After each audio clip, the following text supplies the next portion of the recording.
Diciamo che c'è stata una forma di avviso così generica, a noi non è stato notificato niente e da quello che ho sentito a molte poche persone è arrivata la notifica, almeno di quello che noi siamo a conoscenza.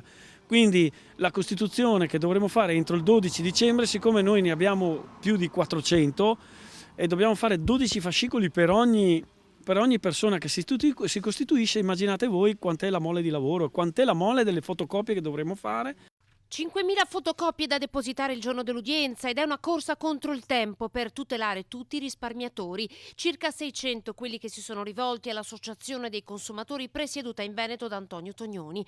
Domani a Roma, nella sede nazionale dell'associazione, ci sarà un importante incontro a cui saranno presenti anche i legali che hanno seguito il caso di Banca Etruria per decidere la strategia da adottare all'udienza preliminare del 12 dicembre.